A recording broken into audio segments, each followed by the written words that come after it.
L'an dernier, j'ai complètement perdu le contrôle. Les maladies, les mauvaises herbes, j'avais juste pas suffisamment de temps pour m'occuper de tout. Mais cette année, je me suis équipée pour pas que ça arrive. Cette année, je suis prête pour la guerre. Je me suis équipée d'une binette et d'une grelinette pour m'attaquer à ça. Dans la dernière vidéo, vous m'avez vu commencer à préparer mon jardin. Donc, j'ai commencé à appliquer du compost pour améliorer la qualité de mon sol. Le but étant de redonner des nutriments à la terre, mais aussi d'améliorer la composition de mon sol. Donc, c'est ce que je viens faire là, en appliquant du compost un petit peu partout. Malheureusement, il restait plus le compost que je voulais quand j'ai été au magasin.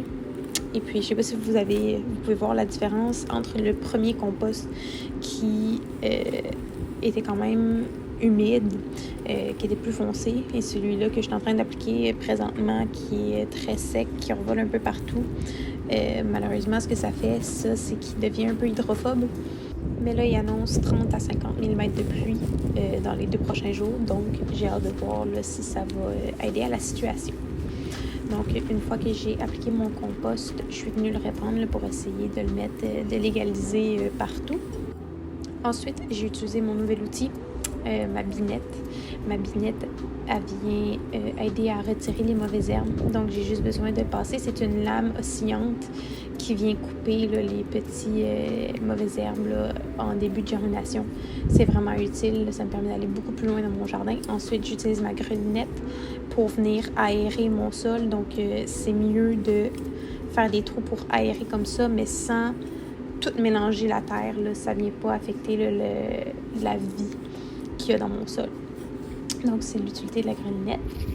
Ensuite, en extra, j'ai décidé d'essayer de planter mes radis. Donc, j'en ai planté quelques-uns juste pour voir si ça fonctionnait.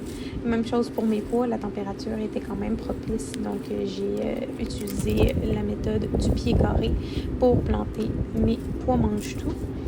Donc, dans mon plan, j'avais préparé 7 pieds carrés pour mes pois mange-tout. Donc, c'est ce que j'ai calculé en premier. J'ai pris la distance de mes 7 pieds carrés. Ensuite, j'ai installé là, mes 8 pois par pied carré. Je pense que j'en ai mis 9 par contre, plutôt que 8 pour l'essayer. Je me suis dit pourquoi pas. Je vais les faire grimper de toute manière là, sur un treillis éventuellement. Et le taux de germination n'était pas de 100%, donc je ne m'attends pas à ce qu'ils germent toutes. Donc ça ressemble à ça ici. Pour le jardin, je suis venue arroser aussi. J'ai arrosé également mon oignon et puis j'ai découvert que mes asperges commençaient à sortir. Donc c'était une bonne surprise.